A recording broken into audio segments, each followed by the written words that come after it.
So I was at church this last week and the guy was talking about identity. And I think that there are lots of different topics specifically where I feel compelled to help chiropractors. And I do think that like anybody who's coaching in any capacity, even if they're not on a stage or they're not charging for coaching, anybody who's helping guide other people, a lot of the things that I think we feel compelled to help on are things that we personally struggle with, right? Like, well, I guess that's not always true. But I can be a better coach that way, right? So like I could coach someone on how to just take more initiative and be actionable and pivot quickly. But the root of my advice wouldn't be how to overcome that because that's a natural ability of mine. Like I would be able to give some help, but I'd be like, I don't know, just do it, right? So one of the things that I really struggle with is placing my identity in so many other things.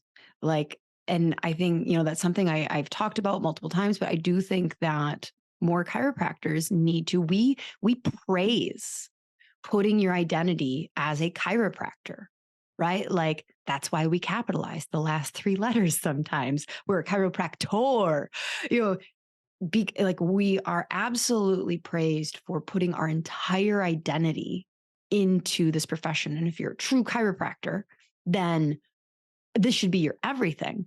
For me, where that becomes an issue is then it becomes like, well, then I want to be a good chiropractor. And what is a good chiropractor? A good chiropractor is a successful chiropractor. Because if you weren't good, or if you weren't not seeing a lot of people, then you're obviously not very good at communicating. And so, like for me, that really starts me down this spiral of, well, it's not just a chiropractor. That's not just the problem. The identity is like put into being a successful chiropractor and a good one, and this and that.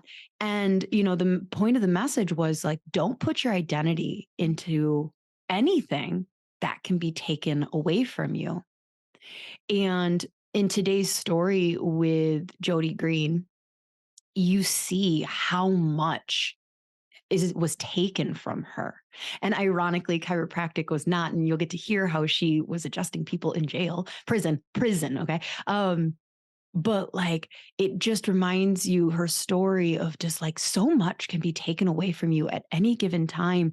And if you put your identity into your practice success, into the home that you have, there's so many different things that we are going to feel like we are coming up short, because when we're comparing that, or when we're putting our identity in that, it's always in comparison to other people as well.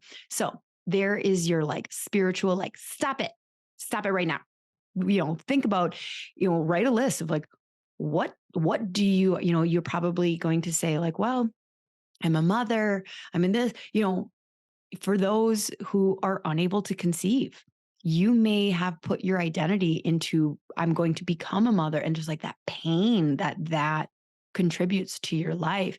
That's the other thing of this is like, there can be so much uncontrolled pain when you identify as something.